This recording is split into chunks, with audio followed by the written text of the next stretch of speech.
Ayres, para Banzolini y la nomenclatura de Groves, lo que hicimos fue un análisis de dos genes mitocondriales, CO1 y C2, que son dos genes que tienen que ver con la producción de ciertas proteínas relacionadas con la respiración a nivel mitocondrial, que han sido dos genes. El primer gen, CO1, es un gen que se está utilizando en estos momentos para barcode, es decir, para poder precisamente definir y determinar especies en forma como si fuera un código de barras.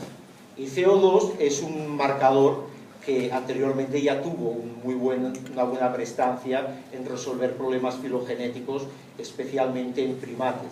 Porque CO2 en otros grupos de organismos tiene una tasa de evolución más lenta que CO1, pero concretamente en los primates no prosimios, es decir, tanto en los platirrinos como los catarrinos y como en los primates de la superfamilia Hominoidea, se ha visto que ha habido una aceleración de unas 2 o 3 veces superior la tasa de sustitución nucleotídica en CO2. Y por lo tanto CO2 es muy buen marcador para determinar sobre todo relaciones filogenéticas a nivel intragenérico o intraespecífico. A un nivel supragenérico probablemente ya no, porque se dan problemas de homoplasias y de saturaciones y ya las relaciones no son tan claras. Pero por debajo de género o por debajo de especie, se ha sido un marcador que ha sido muy utilizado desde principios, mediados de los años 90 hasta el momento presente. Bien. Nosotros agregamos a todos esos taxones definidos por Herkovich, nosotros agregamos un taxón más, que sí había sido reconocido, por ejemplo, por Cruz Lima en el 45 o por el propio Ángel Cabrera en 1957, que es Aimyris thyrius pollins, de la isla de Marajó, en la desembocadura del río Amazonas en Brasil. Nosotros conseguimos muestras de estos Aimyris de la isla Marajó y también los analizamos, aunque Herkovich los había asimilado a Aimyris thyrius stili. Bueno, yo sé que esto pues, es un rollo, pues claro, son 218 individuos diferentes, pero yo les voy a comentar muy rápidamente las dos grandes ideas que uno puede extraer de este árbol. Este es un árbol bayesiano, pues no me voy a poner ahora a explicar estadística bayesiana para entender el árbol, porque nos podríamos pasar horas y horas y no tiene mucho sentido. A ver, el árbol está cortado en dos partes, porque es muy largo, ¿sí? Entonces, vamos a empezar por la raíz del árbol, que es la parte del árbol que queda al lado derecho de ustedes. Bueno, ahí hay unos Cebus albifrons, si los alcanzan a ver, que están puestos como outgroups, y lo primero que se ve es que los animales que primero divergen son 3 animales que proceden, uno de Panamá y 2 de Costa Rica. Son Seimiriosteri. Es decir, la forma centroamericana es la primera de las formas cuyo ancestro divergió.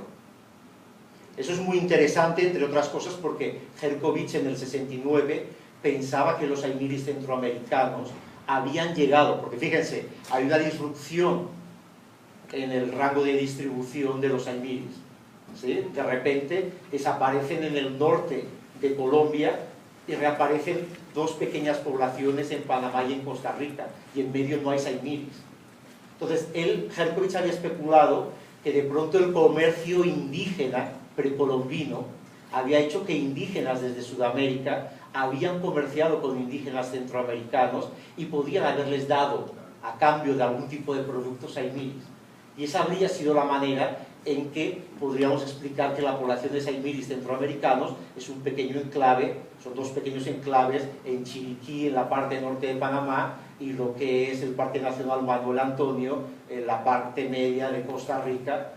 Entonces, sin embargo, los trabajos, este trabajo molecular y otros 2 trabajos moleculares previos a este demostraron que Osteri es uno de los taxones que primero divergió. En nuestro caso, el que primero divergió.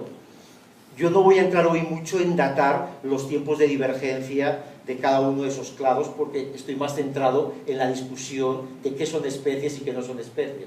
Pero esa divergencia estaría estimada entre 1.4 y 1.6 millones de años.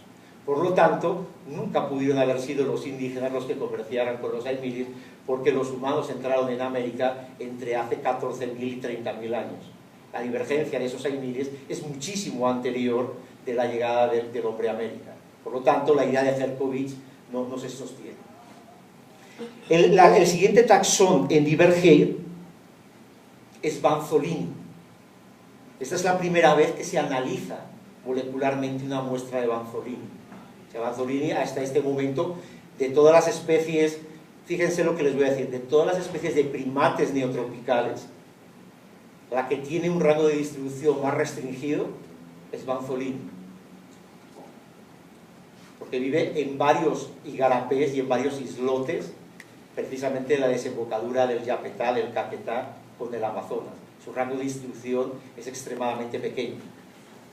Entonces, en realidad, hay que ir a ese punto de la desembocadura del Caquetá con el Amazonas, hay que ir a Tefé para poder conseguir muestras de Banzolini, porque no las vas a conseguir en ningún sitio más, porque en ningún zoológico del mundo, en ningún sitio tienen muestras de Banzolini. Pero fíjense, Banzolini habría sido la siguiente forma en divergir. El tercer grupo en divergir son los bolivienses. Y sí se puede ver muy claramente que existen dos grupos de bolivienses, Boliviensis perubensis y Boliviensis boliviensis, tal como Herkovich había indicado.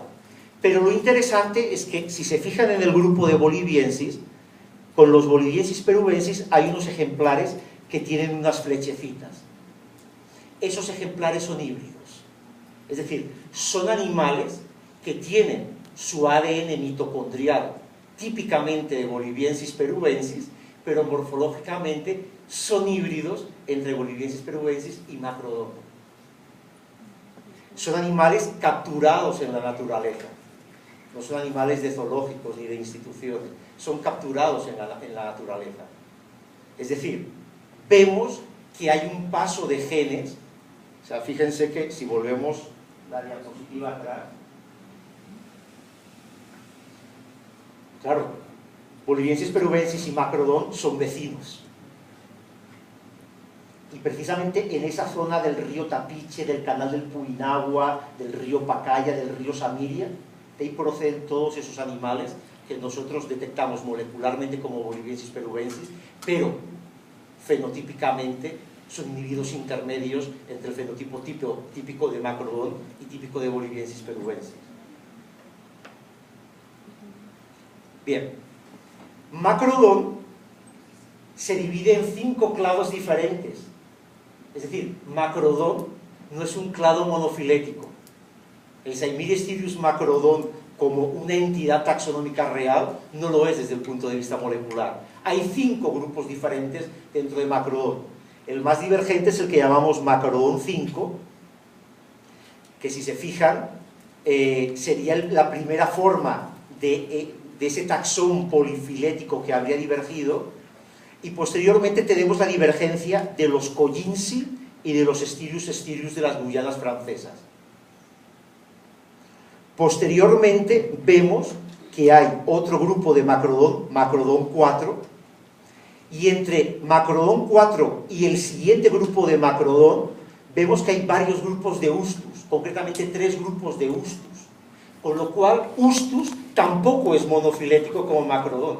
Al menos existen 3 linajes mitocondriales diferentes de Ustus. Posteriormente tenemos otro grupo de Macrodon, Macrodon 3, Macrodon 2, Casiquiarensis y Albígena. Pero dentro de Albígena, fíjense que hay varios individuos en morado, que es lo que llamamos Macrodon 1. Es decir, encontramos dentro del grupo de Albígena endémico de Colombia, encontramos Saimiris procedentes de la zona del Putumayo colombiano y peruano, que tienen los mismos haplotipos que los Albígena. En otras palabras, vemos que ni Macrodon ni Ustus son monofiléticos, y que hay una considerable cantidad de individuos que, siendo fenotípicamente, son asignables fenotípicamente a un grupo determinado y perteneciendo a zonas geográficas que están definidas bien para esos mismos grupos fenotípicos, sin embargo, muestran signos de hibridación a nivel molecular y a nivel morfológico. Y esta idea es muy importante para lo que vamos a discutir. Aquí tendríamos una red de haplotipos donde en realidad vemos más o menos lo mismo que hemos visto en el caso anterior. Este haplotipo todo grandote, azul, que parece un sol, es alvígena. ¿Sí? El haplotipo rojo, el color rojo, es casiquiarensis. El haplotipo marrón oscuro y verde, que se observa que hay individuos que tienen el mismo haplotipo, son Collinsi y Stirius stirius. Y los que son de color moradito, que ven que hay diferentes grupos desparramados, son los macrodon. Es decir, los macrodon que no son monofiléticos. Y también vemos los que son celestes, azul claro, que se ven que hay tres grupitos, son los tres grupitos parafiléticos de Ustus. Y posteriormente vemos el grupito amarillo, el grupito amarillo y el grupito como marrón rojizo, son los boliviensis, y el haplotipo 34, que es verde oscuro, que está entre uno celeste y los amarillos, este es un haplotipo de los Horsteri de Centroamérica. Es decir, la red de haplotipos muestra exactamente lo que habíamos visto en el árbol bayesiano. Bueno, vamos a ver una cosa que es importante desde el punto de vista de lo que va a ser la discusión posterior. Miren, aquí tenemos estudios que hemos hecho con diferentes géneros y especies de primates neotropicales. Y observen una cosa, Saimiri tiene una diversidad nucleotídica de 0.022. Es decir, entre todas las formas que hemos analizado de Saimiri, entre los 17 linajes diferentes de Saimiri que hemos constatado, solo hay un 2.2% de diferencias genéticas, que es incluso inferior a las diferencias genéticas que hay dentro de una especie como Cebus capuchinus. Es una cantidad ostensible inferior a la diversidad genética de 3.2 que encontramos en Cebus albifrons. Es claramente un valor que es la mitad de lo que encontramos de diferencias genéticas entre las diferentes especies de ateles, o es casi 3 veces o 4 veces inferior a lo que encontramos de diferencias genéticas en el género Aotus. Es decir, ¿qué podemos empezar a pensar? Oigan, no hay tantas especies de Saimiri. Si hubiera muchas especies de Saimiri, la diversidad nucleotídica tendría que ser mucho más grande. Las diferencias tendrían que ser mucho más grandes. Tendrían que ser del orden, cuando menos, del 4%, del 5%, del 7%, del 8%. Apenas llegan a ser del 2%. O sea, quédense con esos valores porque después eso lo vamos a comentar más profusamente porque es importante. Bueno, antes de esto, listo. Con estos resultados genéticos, nosotros lo que proponemos es una clasificación diferente de Saimiri. Es decir, la idea que yo les voy a intentar mostrar es que hay razones convincentes para poder utilizar la definición biológica de especie de Meyer. ¿En qué consiste la definición biológica de especie de Meyer? Meyer en el 42 y en el libro del 63 define una especie como aquellos grupos de poblaciones que pueden reproducirse entre sí y dar descendencia fértil y viable y que están aislados reproductivamente de otras poblaciones similares. Es decir, en la idea de Meyer, y eso es un paradigma del neodarwinismo sintético, para que una especie sea una especie, tiene que existir un aislamiento reproductivo precigótico. ¿Listo? Anterior a la definición de especie de Meyer, por ejemplo, había surgido la definición de especie genética, que después se ha puesto muy de moda a partir de un artículo de Bradley del 2006. ¿Cuál es la diferencia entre la definición genética de especie y la definición biológica de especie? La definición genética de especie lo que dice es que dos especies son dos especies cuando se puede demostrar que genéticamente pertenecen a acervos diferentes, pero no necesariamente tiene que existir un aislamiento reproductivo precigótico para que sean especies diferentes. Y la definición más moderna que nos interesa, la de Crackraft del 83, la definición filogenética de especie, que es lo que dice. Lo que dice es que una especie es el grupo monofilético mínimo que podamos determinar con marcadores moleculares o con características morfológicas. ¿Sí? De tal manera que si hay aislamiento reproductivo o no hay aislamiento reproductivo es poco importante. Claro, la definición biológica de especie tiene dos problemas operacionales. Y es que, ¿qué ocurre cuando las poblaciones son alopátricas? ¿Qué ocurre cuando las poblaciones están separadas y de forma natural los individuos no se pueden encontrar y por lo tanto no sabemos si se pueden reproducir o no en la naturaleza y si los descendientes, los híbridos, son viables o no son viables?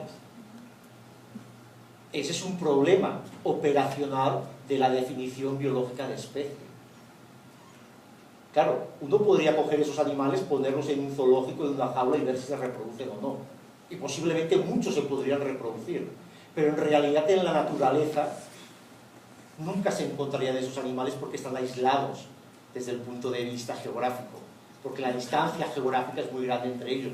Lo que ocurre con los Horstedi ahí separaditos en Centroamérica y con respecto a todos los Sturius que encontramos en Sudamérica.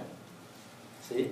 Y claro, no solo no sabemos si se podrían reproducir, sino que claro, el investigador tendría que estar en la naturaleza viendo si aparecen híbridos y si los híbridos realmente se pueden reproducir de forma normal y no tienen ninguna dificultad en la supervivencia.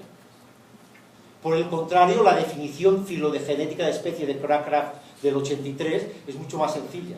Yo hago un estudio molecular o un estudio morfológico y si encuentro caracteres que son exclusivos de un grupo y que les asignan monofilia, eso es una especie. Por eso se pasaron de las 65 especies tradicionales de primates neotropicales a las 120 y pico del trabajo del libro de Groves del 2001. O, por ejemplo, el artículo de Rylance y colaboradores del 93 con calitrícidos, donde él define en aquellos momentos 4 géneros, 5 géneros y 29 especies de calitrícidos. Los mismos autores, Rylance y Mittermeier, en el 2007, ya hablan no de 5 géneros, sino de 7 géneros, y no de 29 especies, sino de 42 especies. Casos incluso más extremos, Zeus albifrons. Zeus albifrons, los que conocen un poco la especie, solo en Colombia hay una multitud de posibles subespecies diferentes. Y si consideramos todas las subespecies que definió Herkovich, contabilizamos 13 subespecies, en Colombia y en el resto de la distribución geográfica de Zeus albifrons. Nosotros fuimos los primeros en publicar la filogenia molecular de Zeus albifrons. Y nosotros siempre hablamos de una especie con un número de subespecies o de linajes moleculares diferenciables. En el año 2012, Boble y colaboradores hacen un estudio parecido al que nosotros hicimos, pero ellos llegan a la conclusión de que existen no una especie de Zeus albifrons, sino 9 especies diferentes. Es decir, por ejemplo, Malitosus, Versicolor, Adustus, Juracus, albifrons, para ellos son especies diferentes. Y yo siempre he pensado, bueno, pues vayan a los zoológicos colombianos y verán que los tienen mezclados, se reproducen, no hay ningún problema de incompatibilidad. Incluso yo he visto en Barranca, por ejemplo, manadas donde encuentras diferentes individuos de diferentes morfotipos, que unos dirían son Leucocéphalus, otros son Cesarae, otros son Versicolor, y todos están viviendo en la misma manada, y es en la naturaleza. ¿Sí? Entonces, bueno, el caso de Caliceus ya ni hablemos. Herkovich en el 63 consideraba 2 especies de Caliceus, Herkovich en los 90 pasó a considerar 18 especies de Caliceus, y Van Rosmalen en la revisión que sacaron en el 2002 llegan por 28 especies de Caliceus. ¿Por qué? Porque en realidad, permítanme esa crítica, la mayor parte de los primatólogos siguen siendo tipológicos. Si el animal tiene una manchita, es diferente a aquel, es una especie diferente. Pero no han demostrado si realmente los individuos se pueden cruzar, no se pueden cruzar, si los híbridos son viables, no son viables, y cuál es la diferenciación a nivel molecular entre esos organismos. ¿Sí? Bien, nosotros ¿cómo concebimos que ha sido la evolución de Saimiri? Creemos que existió un ancestro hipotético que podría estar perfectamente en lo que hoy en día es territorio de la Amazonía colombiana, y de ese ancestro hipotético se derivó la población centroamericana austeri. De ese ancestro hipotético también habría divergido una rama que habría dado lugar al Banzolini que encontramos en la parte central de la Amazonía brasileña. Banzolini habría dado lugar a Boliviensis boliviensis y Boliviensis boliviensis a Boliviensis peruvensis. A su vez, veríamos que, por ejemplo, todo ese conglomerado de Macrodon se habría diferenciado en diferentes linajes de Macrodon, y a su vez estos linajes habrían dado a los diferentes linajes de Eustus y habrían dado hacia el occidente del continente, habrían dado lugar a Styrius y a Collinsi. Y las dos últimas expansiones a partir de Macrodon, una de ellas habría dado a Casiquiarensis, y Casiquiarensis habría dado lugar a Albígena. Albígena sería la forma más reciente de todos los saimiris que conocemos en la actualidad. De hecho, Albígena es el grupo de saimiris que tiene menor variabilidad genética de todos los grupos que acabamos de comentar. Es decir, aunque nuestra muestra, la más grande fue la de Albígena, fue la que tuvo menos variabilidad genética. Si se fijan, mire cómo son las ramitas, mire cómo son las ramitas de Albígena. Hay muchísimos albígenas que todos tienen el mismo haplotipo. Fíjense que en la otra parte del árbol sí hay más ramitas alargadas, en cambio aquí las ramitas son extraordinariamente cortas. ¿Por qué? Porque Albígena ha tenido menos tiempo de evolución, es el más reciente de todos ellos. Es decir, el saimiri que más se decomisa aquí en Bogotá es la última forma de saimiri que apareció y es el que tiene la variabilidad genética más baja.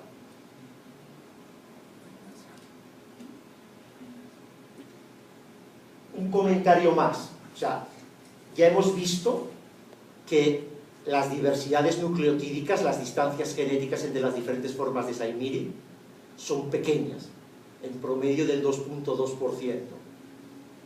¿Sí?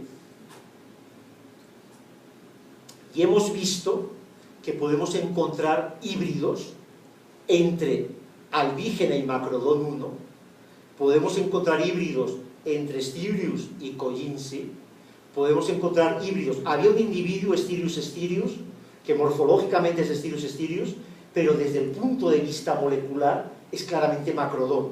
Es decir, que también hay híbridos entre Macrodon y Styrius, y hay híbridos en Macrodon 3, en Macrodon 5, en Macrodon 4 con Boliviensis boliviensis, y al seno de Boliviensis boliviensis hay híbridos que proceden de hembras que originalmente eran Macrodon.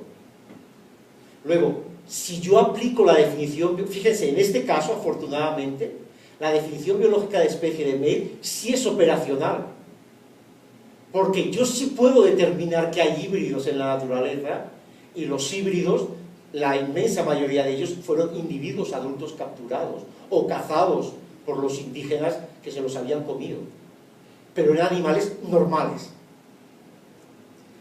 Si encontramos híbridos entre Boliviensis peruvensis y Macrodon, que son dos de los taxones más alejados desde el punto de vista de las distancias genéticas, es absolutamente concebible que probablemente todas las formas de saimiri se pueden intercruzar entre sí y dejan descendientes múltiples.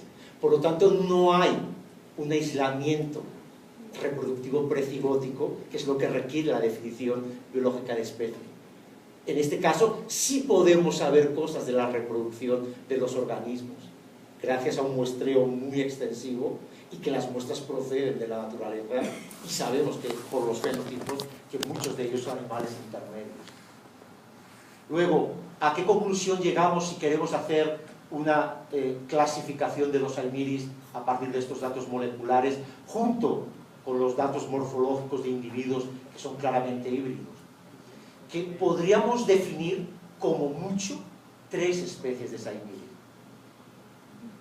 Saimiri orstedi, ¿por qué? Porque Saimiri orstedi, aunque la diferenciación está en el entorno al 2.6-2.7% respecto a las otras formas, cuando menos es alopátrica, y cuando menos en la naturaleza nunca se van a encontrar orstedi con las otras formas.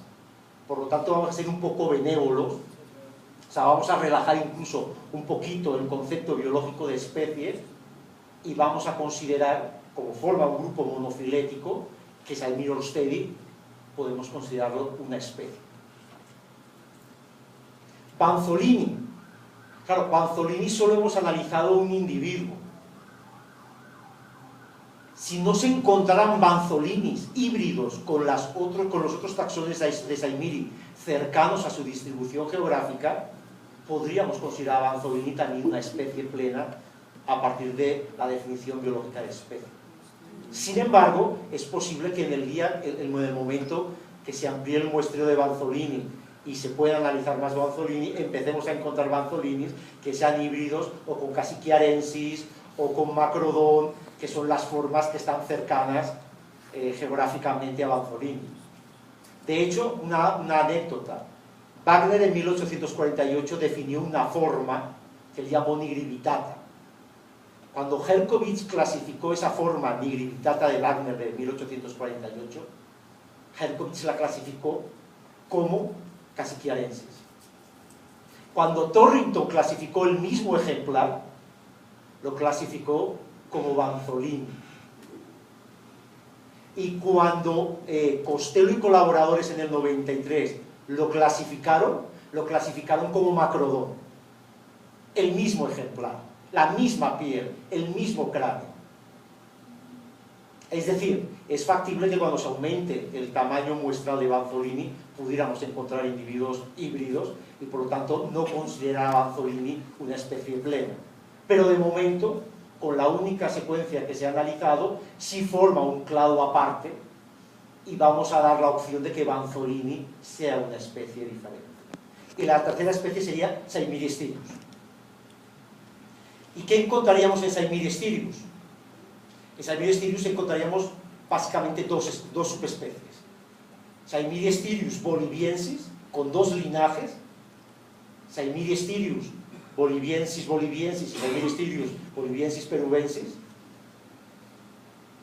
y la otra especie que sería Saimiri styrus con 12 linajes: Albígena, Casiquiarensis, Ustus 1, Ustus 2, Ustus 3, Macrodon 1, Macrodon 2, Macrodon 3, Macrodon 4, Macrodon 5.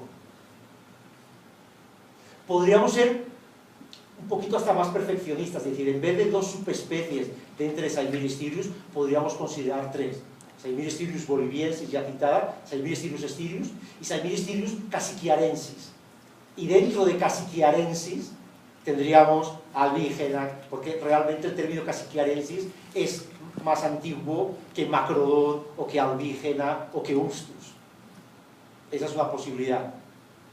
Es decir, 3 especies, asumiendo que en Banzolini no encontramos híbridos.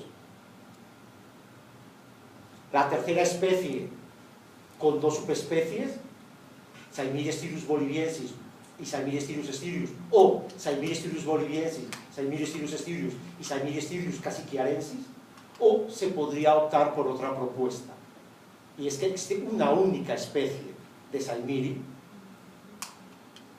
y dentro de esa única especie de Saimiri podríamos constatar 5 subespecies: Orstedi, Styrus, boliviensis. ¿Cuál más me falta? Banzolini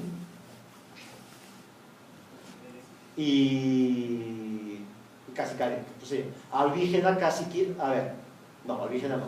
Serían, Orstedi sería 1, boliviensis serían 2, Styrus serían 3, Ustus sería 4 y Banzolini sería 5.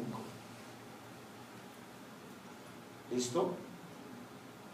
Sigamos. Bueno, esta es un detallito más, pero que es de otra naturaleza. A partir de los datos moleculares de la secuencia se puede aplicar una técnica que se llama Bayesian Skyline Plot, que permite reconstruir cómo fue demográficamente la historia de los grupos de organismos que queramos estudiar. Entonces, aquí tenemos el Bayesian Skyline Plot de 4 taxones de Saccharomyces. Por ejemplo, el primero corresponde a Albigena, a la forma más reciente de todas. Y lo que se observa es que Albigena hace aproximadamente unos 130.000 años, lo que hay en el eje de las X es el tiempo que ha transcurrido. Entonces, hace entre 150.000 y 100.000 años, aproximadamente 130.000 años, hay una expansión demográfica enormemente grande de Albigena. Es decir, de todos los taxones de Saccharomyces estudiados, el que muestra una expansión poblacional histórica más fuerte es Albigena. Por eso es que en el network conector aparece esa forma de sol. Cuando uno en una red de haplotipos ve un haplotipo central muy bien representado, con muchos otros haplotipos pequeños, como si fueran los rayos de un sol, esa típica imagen en una red de conexión es típica de una población que ha pasado por una expansión poblacional. Es decir, de todas las formas de Saccharomyces que conocemos, Albigena es la que más se ha expandido y lo ha hecho más recientemente.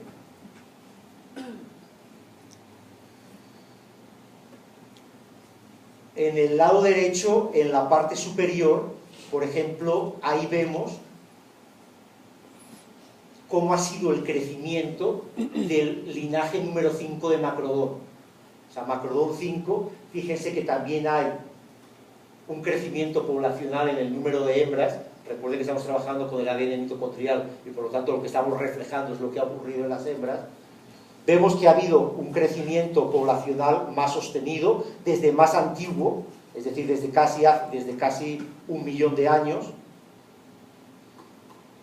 Y en los dos que tenemos abajo, por ejemplo, el que tenemos aquí a mano izquierda corresponde a Casiquiarensis. Vemos que también ha habido un crecimiento en el número efectivo de hembras, pero nunca el crecimiento es tan exponencial, es tan destacado como en el caso de Albigena. Y en el lado derecho, en la parte inferior, vemos cómo ha sido la evolución demográfica en los últimos 700.000 años de Boliviensis perubensis. Y vemos que también hay un cierto crecimiento a lo largo del tiempo, pero son crecimientos mucho más recatados que las expansiones demográficas que, por ejemplo, se encuentran en el caso de Albigena. Lo que les decía, pues diferentes tipos, diferentes imágenes. Por ejemplo, lo que yo les comentaba del grupo romano, el que tienen en la parte superior a mano derecha es un Saccharomyces boliviensis perubensis. Entonces fíjense cómo es el casquete, cómo son las patillas, y el que tenemos aquí en la parte superior o en la parte inferior a mano izquierda son típicos fenotipos de Macrodon con el típico argumento gótico. Sin embargo, fíjense una cosa, esa diferenciación de dos grupos de Saccharomyces en romanos y góticos, desde el punto de vista filogenético molecular no tiene ningún valor. Es decir, no sirve para clasificar nada, porque ustedes han visto que, por ejemplo, el más externo de todos es Orstedi, que es un romano. Le sigue un Banzolini, Orstedi, que es un gótico. Le sigue un Banzolini, que es un romano. Le sigue Boliviensis, que es un romano. Y después ya aparecen todos los demás que también son góticos.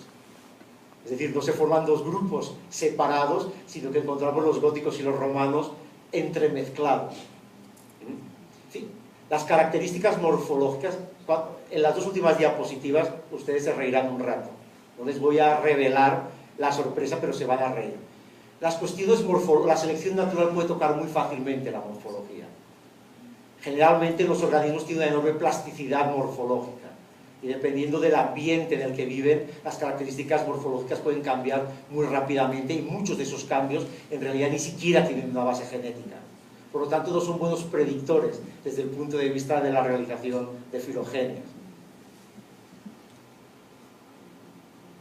Por ejemplo, ese bebé que ven ahí tiene un fenotipo que es Boliviensis perubensis. Eso es un animal, les puedo decir, ese animal fue muestreado en el año 2002 en la población de Bretaña, en el canal del Puinagua, que es un afluente del río Ucayali en la Amazonía peruana. Ese individuo, morfológicamente, es un Boliviensis perubensis, pero ese individuo tuvo un ADN mitocondrial de macrodonio, por ejemplo.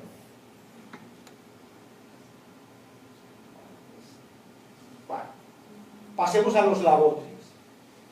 Me van a permitir, me voy a quedar aquí de momento. Bueno, con lagotrix, a ver,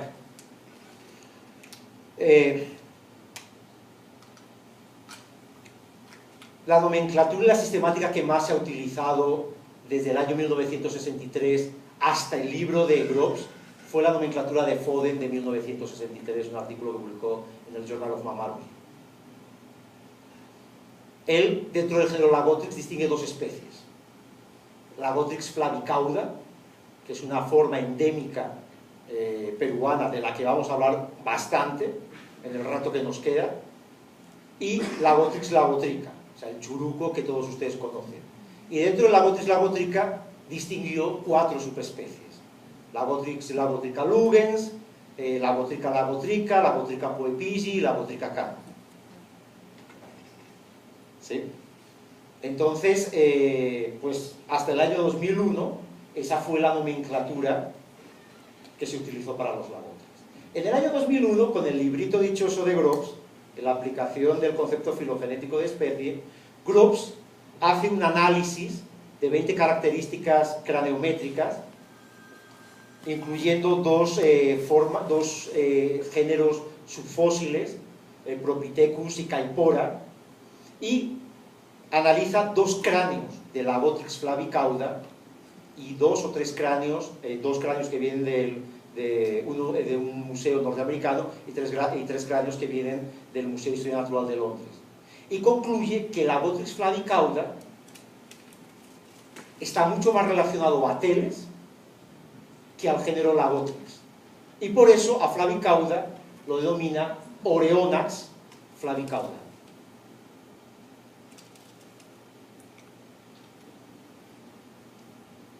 A ver, flavicauda fue definido originalmente como Simia flavicauda por Humboldt. Humboldt vio varias pieles en uno de sus viajes por Perú, vio varias pieles y en 10 años después, en 1812, definió a Simia flavicauda.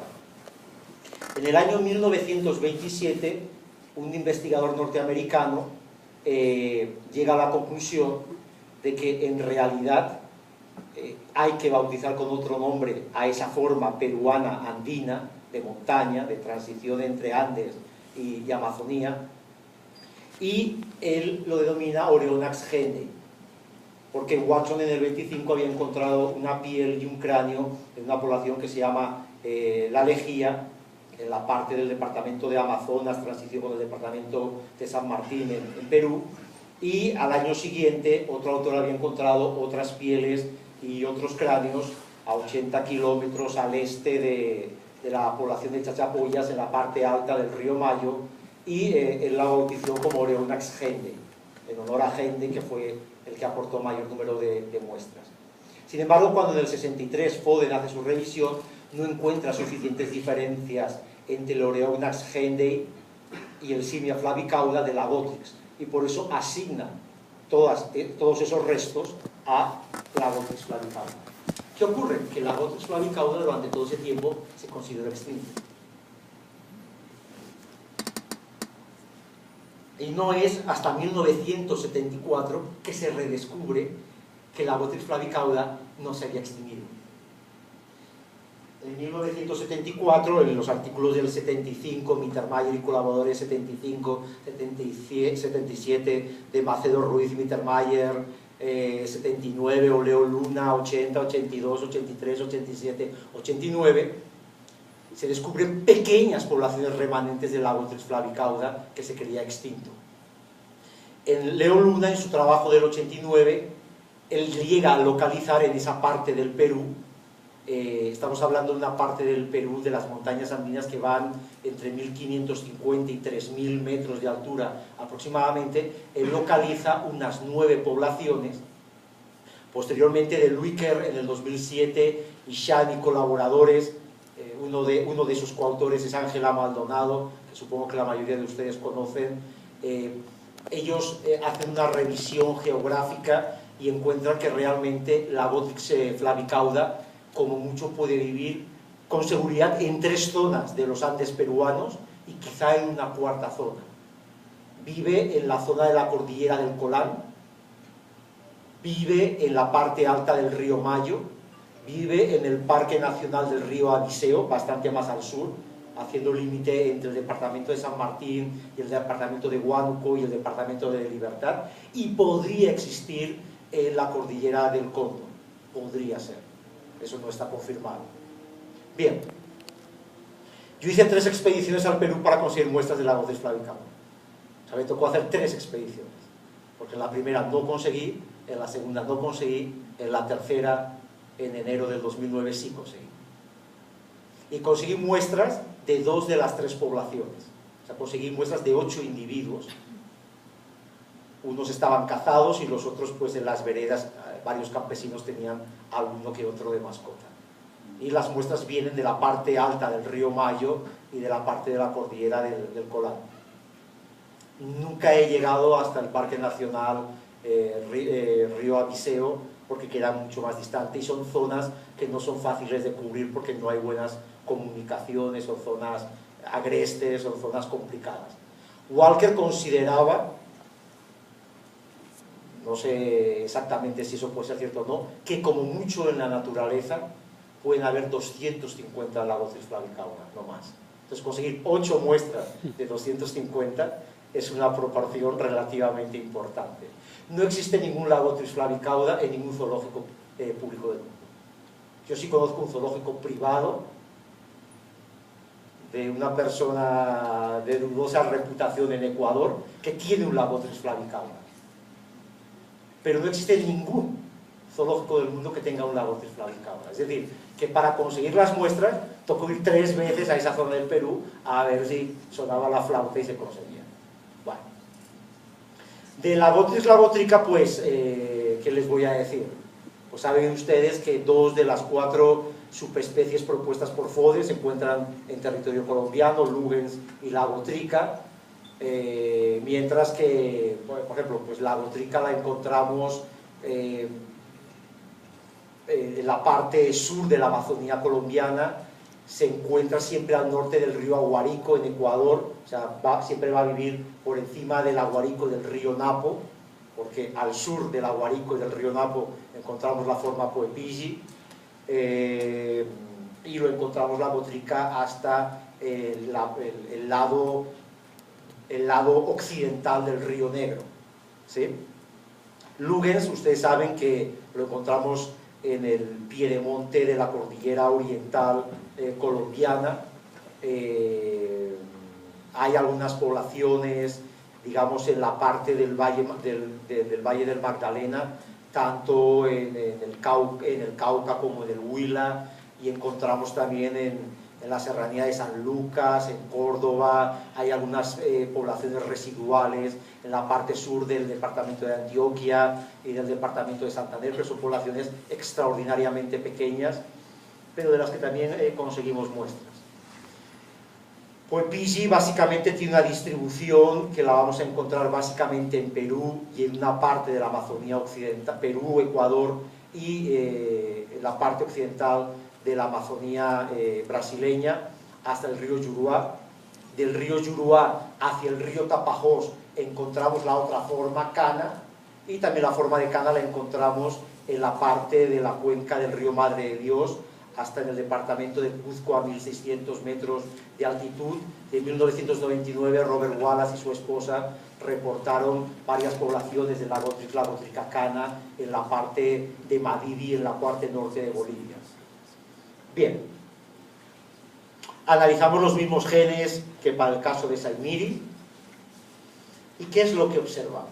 Pues miren, lo que observamos, bueno, ahí pusimos unos ateles y unos aluatas y una autus como outgroup. Lo primero que vimos es que el ancestro de la Gotrix flavicauda es el primero en divergir. Y fíjense, los 8 animales analizados tienen el mismo haplotipo. No encontramos diversidad genética en esos 8 individuos. Yo creo que de todas las especies de mamíferos neotropicales que he analizado, probablemente es el único que a nivel mitocondrial, aunque la muestra no sea muy grande, 8 individuos, no hemos encontrado ningún tipo de variabilidad genética. Y eso significa que seguramente esa depauperación genética está muy relacionada con esos tamaños extraordinariamente pequeños que tiene la Gotrix flavicauda. Es decir, recuérdense que cuando Mittermeier sacó en el 2007 su primer artículo de los 25 primates más amenazados del mundo, estaba la Gotrix flavicauda, con toda la razón. No tiene variabilidad genética para esos 2 genes mitocondriales. Mientras que las otras formas de la Gotrix sí tienen una enorme cantidad de variabilidad genética. ¿Sí? O sea, hay una variabilidad genética que es conspicua. Bueno, después de la divergencia del ancestro de flavicauda, la siguiente forma de la Gotrix que diverge, los ancestros, o sea, no la forma porque la forma es actual, los ancestros de la forma actual que diverge es Cana. Y si se fijan en el grupo Cana, todos los individuos son Cana. No encontramos ningún híbrido, no encontramos ningún caso de introgresión genética. Yo aquí distingo el concepto de introgresión genética al concepto de hibridización. Porque cuando yo hablo de hibridización, estoy refiriendo a un fenómeno reciente. Cuando hablo de introgresión genética, significa que en algún momento 2 poblaciones que no están necesariamente cercanas desde el punto de vista geográfico comparten haplotipos porque en algún momento del pasado tuvieron algún ancestro común del que deriva ese mismo haplotipo, pero no comparten el haplotipo porque hayan hibridizado recientemente, sino porque lo comparten probablemente desde el origen y la separación de esos taxones diferentes. En el caso de Cana no vemos ningún caso ni de hibridización ni ningún caso de introgresión genética.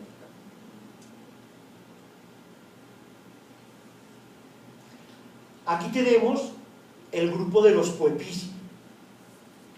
Pero fíjense que dentro de los Poepici, miren, lo que tenemos más abajo, el individuo que tenemos más abajo, es un Lugens, que viene del sur de Antioquia. O sea, bien lejitos de la distribución geográfica de Poepici.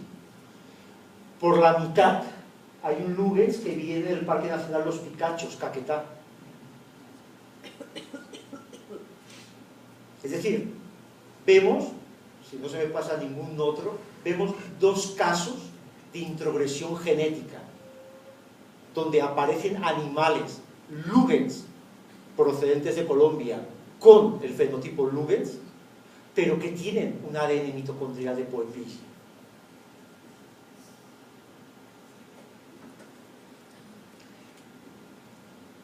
Es decir, primero divergió el ancestro de flavicauda, después divergió el ancestro de Cana, después divergió el ancestro de Poepici.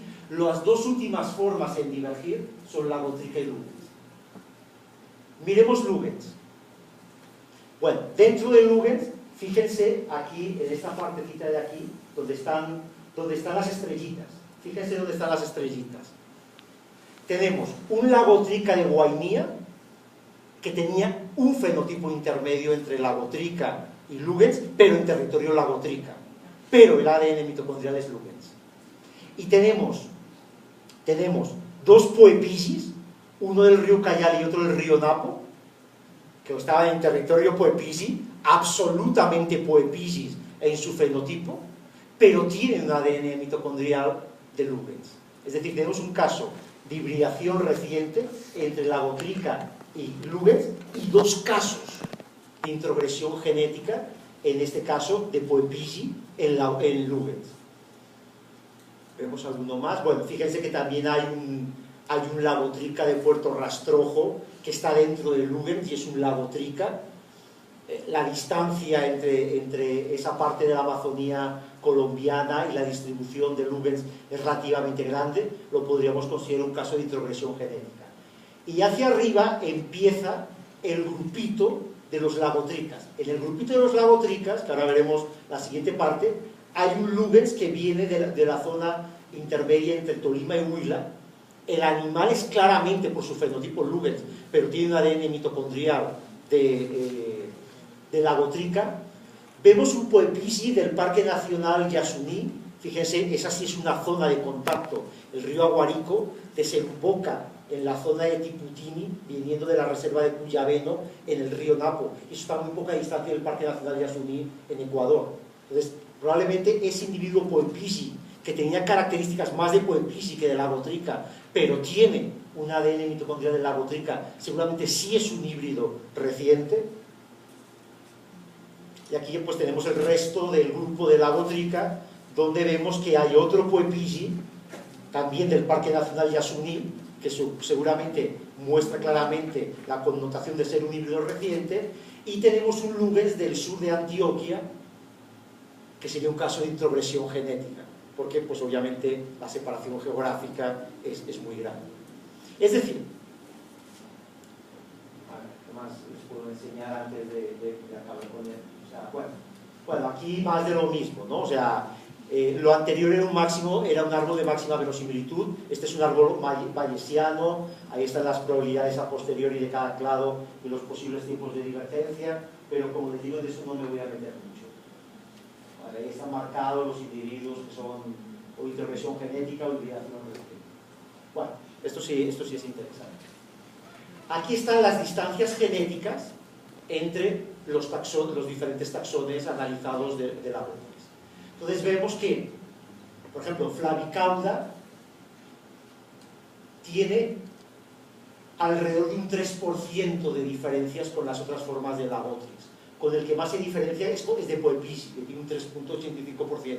Fíjense que es curioso, porque la forma de la botrica más cercana a la Botrix flavicauda geográficamente es Poepisi, y sin embargo es la más diferenciada genéticamente, ¿sí? Y si se dan cuenta, entre los cuatro tradicionales taxones de la Botrix, las diferencias son pequeñas. El promedio es muy parecido al promedio que les había mostrado para 6.000, fue del 2.3%. Fíjense que incluso entre la Botrica y Lugens solo hay un 1.65% de diferencias. Es decir, las diferencias genéticas son muy pequeñas y hemos encontrado tanto introgresión genética como hibridización. Ya ven por dónde van los tiros, ¿no? Es decir, ¿es sustentable la propuesta de que Flavicauda pertenece a un género diferente y que las 4 supuestas subespecies de la Botrix de Foden, Groves, las sube al estadio de especies? No se puede mantener. Es una locura. Por ejemplo, y ahora les doy datos concretos para poder encasillar estos valores. Tanto con el gen CO1 como con el gen CO2 o con el gen citocromo B mitocondrial, que los tres funcionan de manera relativamente parecida, se han hecho estudios para ver en diferentes grupos de mamíferos cuál es el grado de distancias genéticas entre poblaciones de una especie, subpoblaciones, especies diferentes, especies de géneros diferentes y especies de familias diferentes. Entonces les voy a dar un promedio. Trabajo de Kartsev del 2011, donde analiza 20.500 especies de vertebrados e invertebrados para todos de esos géneros. Cuando los valores son menores del 2% y están en torno al 1%, son poblaciones que no merecen la denominación de ninguna categoría taxonómica dentro de una especie. Cuando estamos hablando de subespecies diferentes, los valores van del 2 al 4% y el promedio es aproximadamente del 3.2%. Cuando estamos hablando de especies diferentes, el porcentaje de diferenciación, y les estoy hablando de un promedio de 20.500 especies diferentes, ¿sí? No solo de mamíferos, sino de vertebrados e invertebrados. Cuando son especies diferentes, el rango va entre el 5 y el 11%. Cuando son especies de géneros diferentes, el promedio está en torno al 16%. Y cuando son especies de familias diferentes de un mismo orden, la diferencia está en torno al 21%. Miren esos valores y miren los valores de los aimiris. En los aimiris les quedó bien claro que, como mucho, estaban dentro de los valores de subespecies. Y si somos generosos, que yo fui generoso, y digo, bueno, los Ostedi están separados, no se pueden cruzar con los otros, están aislados alopátricamente, bueno, démosle la categoría de especie diferente. 3/4 partes de lo mismo del banzorrillo, pero los demás, todos están por debajo del 2%. Aquí efectivamente Flavicauda claramente no puede ser un género diferente. Para que fuera un género diferente tendría que estar alrededor del 16% de diferencias. Y fíjense, está en torno al 3.6, 3.7% de diferencias. De hecho, después del trabajo de Groves, donde retoma el género Oreonax para Flavicauda, se dieron dos trabajos de Matthew y Alfred Rosenberger, famoso paleontólogo de primates neotropicales, donde ellos decían que los análisis que había hecho Groves estaban mal hechos, que ellos no consideraban que fuera un género diferente, y ellos insistían que morfológicamente Flavicauda era Lagotrix. Molecularmente, efectivamente, se corrobora la aserción de Matthews y de Rosenberger. ¿Sí? Incluso por estos valores los podríamos considerar una subespecie de Lagotrix lagotrica, pero como viven alopátricamente, aislados, en un ambiente totalmente diferente, no se conoce ningún híbrido ni en la naturaleza ni en cautiverio entre Flavicauda y Lagotrica. Tiene ciertas características morfológicas que sí los hacen monofiléticos con respecto a los otros Lagotrix. Vamos a dejarlo como Lagotrix Flavicauda. Pero está muy claro que el elevar a Lagotrica lubes poepilsicana al estatus de especie no se sostiene de ninguna manera. Los niveles de divergencia genética son muy pequeños y hemos encontrado numerosos casos de introgresión genética y de hibridización reciente. Si quisiéramos ser más puristas que el Papa, podríamos decir que dentro del género Lagotrix habrían 3 especies: Flavicauda, Cana, porque el grupo de Cana sí fue monofilético totalmente, y Lagotrica. Y Lagotrica con 3 subespecies: Lagotrica lagotrica, Lagotrica poepilsi, Lagotrica lugens. Pero claro, nosotros, ¿dónde muestreamos Cana? Nosotros muestreamos Cana en el corazón de su distribución geográfica, en el río Tefé y sobre todo en el río Madeira y afluentes del río Madeira. Nunca muestreamos Cana en el río Juruá o en la parte del Madre de Dios donde Cana podría hibridizar con poepilsi. Es decir, que si extendiéramos nuestro muestreo hacia la zona que Cana se encuentra con poepilsi, podríamos encontrar híbridos. Como muestreamos en la parte central de la distribución de Cana, no encontramos híbridos. Y si fuéramos muy puristas, podríamos decir que Cana es la tercera especie dentro del género Lagotrix. Pero yo estoy convencido que el día que se muestre en esas zonas del Perú y del Brasil, donde poepilsi y Cana convergen, vamos a encontrar híbridos. ¿Sí? ¿Qué más? Yo sé que recientemente, vamos a polemizar en estos últimos minutos un poquito, recientemente en este año 2013, un autor colombiano sacó un artículo donde define 3 nuevas subespecies de lugens. Déjenme ser un poquito cruel y malo. Primero, lugens no es una especie, es una subespecie. ¿Sí? Es decir, mientras que este autor le da a lugens el estatus de especie porque sigue la nomenclatura de Groves, los datos moleculares claramente muestran que lugens no es una especie, que como mucho es una subespecie. Claro, entonces que él define a 3 subespecies de lugens, ya hay un problema de tipo taxonómico. Segundo, Que existen 3 morfotipos en Lugens no es nada nuevo. Miren la página 246 del artículo de Foden del 63. Él pone un mapita y dentro del mapita de Lugens pone 3 morfoespecies, que son las supuestas 3 subespecies que se han descubierto ahora. O sea, no es nada nuevo, o sea, ya se sabía. ¿Sí? O sea, el supuesto Lagotrix lugens, Lagotrix lugens de Flery, Lagotrix lugens sapiens, ya se conocía. Claro. Para demostrar que fueran 3 taxones a nivel subespecífico, se tendría que haber hecho un estudio reproductivo o un estudio molecular que permitiera inferir datos reproductivos. Pero no, el estudio se hace a base de mediciones de características craniométricas y la coloración de esas pieles. ¿Sí? Pero claro, nosotros no sabemos cuál es la base genética. O sea, el autor dice, claro, al autor le da miedo decir que está utilizando de forma salvaje la definición filogenética de especie, que es una definición tipológica. Este es negro, este es marroncito y este es como color azul oscuro. Subespecies diferentes. Pero claro, ¿quién conoce cuál es la genética de esas características? Nadie.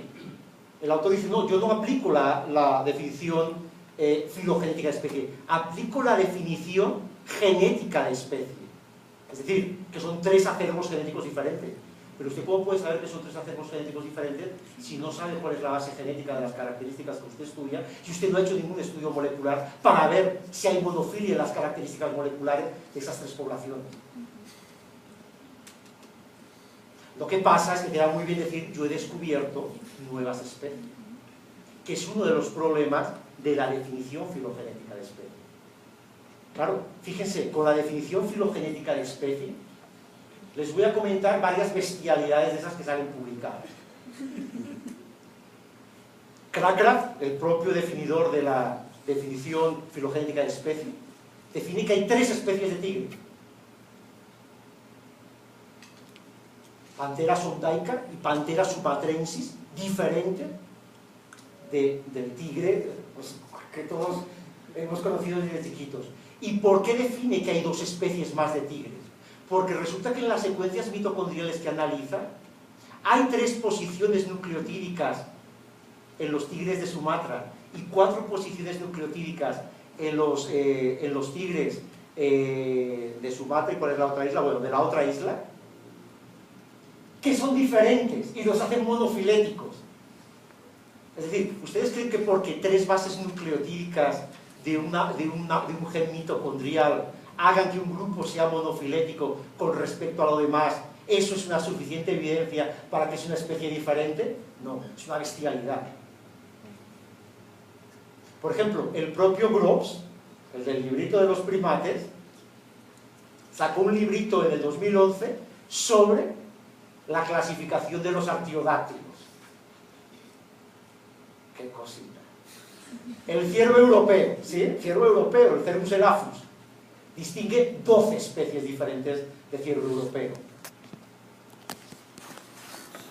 Hay un pequeño antílope africano, el Oreotragus oreotragus, un pequeño antílope que vive en los roquedales africanos, que siempre se ha considerado una especie, Oreotragus oreotragus.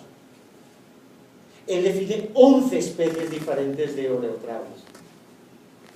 Hay un estudio de Palacios y colaboradores en el 2008 con liebres africanas, como 14 especies diferentes de liebre.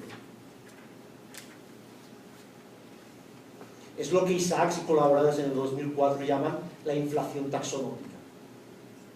Claro, muchas veces es difícil operativamente ver si los individuos de una especie en la naturaleza se reproducen con otros y si los híbridos son viables o no.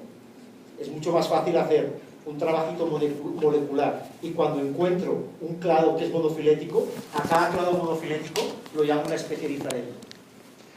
Pero yo podría hacer un estudio molecular y morfológico, no morfométrico, morfológico. El autor colombiano que les comento no hizo un estudio morfológico, hizo un estudio morfométrico. que el propio Crackra dice que no es recomendable utilizar características morfométricas para hacer decisiones filogenéticas, ¿verdad? Le podemos añadir todo el picante que ustedes quieran a la cuestión. Pero lo que les quería decir es lo siguiente. Fíjense en una cosa. ¿Cómo es más fácil pasar a la historia? Reduciendo taxones y buscando los verdaderos grupos que sí tienen un papel importante en la evolución, o creemos muchos nombres. Yo estoy seguro que si yo voy a un bloque de apartamentos y hago un estudio molecular y morfológico de cada familia que vive en cada apartamento de un bloque, voy a encontrar características que son exclusivas de cada familia y que no están compartidas con ningún miembro de otro apartamento diferente del mismo bloque. Si utilizo estrictamente la definición filogenética de especie, cada familia en un apartamento es una especie diferente. En nuestra propia especie, ¿qué la consideramos? ¿Una única especie o somos muchas especies? Hasta donde yo sé, decir lo contrario es absolutamente incorrecto. Decir que dentro de la humanidad hay diferentes especies. Todos somos de la misma especie. ¿Por qué? Porque nos aplicamos el concepto biológico de especie. Claro, como nos podemos reproducir los unos con los otros, sean bajos, altos, morenos, blancos, pues somos la misma especie. Entonces, si nosotros a nosotros mismos nos aplicamos la definición biológica de especie, ¿por qué no se la aplicamos a los otros primates? Perros. Pues fíjense, si nosotros aplicamos la definición filogenética de especie, cada raza de perro es una especie diferente, porque vamos a encontrar trazos morfológicos y moleculares que son únicos de cada grupo. Pero sabemos que, bueno, sí, un gran danés puede matar a una hembra chihuahua, si el macho gran danés puede matar a una hembra chihuahua en el momento de la cópula, sí. Pero salvo excepciones, cualquier raza de perro se cruza con cualquier raza de perro y los descendientes, los híbridos, son totalmente viables y no hay ningún problema. ¿Sí se dan cuenta por dónde vienen las cosas? Bueno, para finalizar, aquí vemos lo mismo del Bayesian Skyline Plot. Miren, el primero es para Lubez. Vemos que Lubez ha permanecido constante básicamente todo el tiempo, pero en los últimos 25.000 años hay un ligero decrecimiento. En el extremo superior derecho vemos a la Gotrica. La Gotrica claramente muestra que hay una expansión poblacional hace 200.000, 300.000 años. Aquí tenemos, en este caso es Puepisi. Puepisi vemos también que desde hace 1 millón de años tuvo un fuerte incremento poblacional. Y allá tenemos Cana. Cana vemos que hace unos 300.000 años también tuvo un cierto incremento poblacional. Pero claramente de los 4 taxones considerados dentro de la Gotrica son la Gotrica y Puepisi los dos que en su historia tuvieron una expansión demográfica más evidente. Miren, aquí vamos a ver muchas imágenes de lagotes. Aquí están representados Lugens, están representados Cana, está representado Puepisi. Por ejemplo, este que tenemos aquí es un Lugens, aquel que tenemos allá es un Cana, los dos de arriba son Puepisi. Todos estos, bueno, los dos de arribita son Puepisi. Este de aquí es un híbrido entre Lugens y la Gotrica. Por ejemplo, esa fotografía es del zoológico de Quito. Fíjense cómo se ven muy bien las diferencias morfológicas entre un Puepisi que está al fondo y un Lagotrica que es el primero que está en la imagen de la fotografía. Mucho más grisáceo el Lagotrica, mucho más rojizo el Puepisi. Estos son Puepisi. Ahí tenemos un Puepisi y un Lagotrica. Aquí tenemos un Puepisi. Aquí tenemos un Lagotrica. estos individuos estaban en el zoológico de Coca y se habían reproducido. Aquí tenemos un animal disecado de Flavicauda. Aquí tenemos un Flavicauda que tenía un campesino ahí en su casa, en la parte alta del río Mayo. Y van a ver lo que viene ahora. Oigan, estos dos primates son mucho más diferentes entre sí que cualquiera de los pares de la botrica que hemos puesto. Y a nadie se le ocurre considerar que son ni dos subespecies diferentes, ni dos especies diferentes, ni dos géneros diferentes. Por las diferencias morfológicas, podríamos decir que son hasta géneros diferentes. Y es la misma especie porque se pueden cruzar y tener descendencia viable, porque no hay ninguna barrera. No hay ninguna barrera precigótica reproductiva. ¿Sí?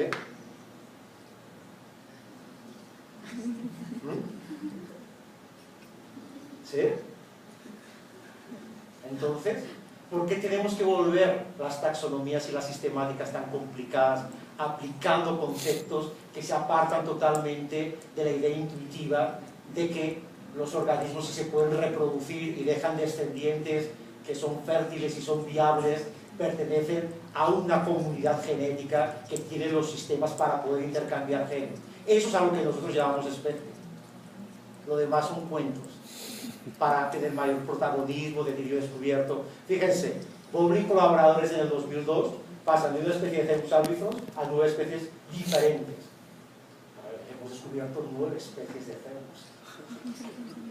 Por favor. Y eso no quiere decir que de vez en cuando no se puedan descubrir nuevas especies. Sí se pueden descubrir nuevas especies. Y a veces puede haber especies que morfológicamente son críticas y cuando molecularmente las analizas ves que hay unas diferencias bestiales.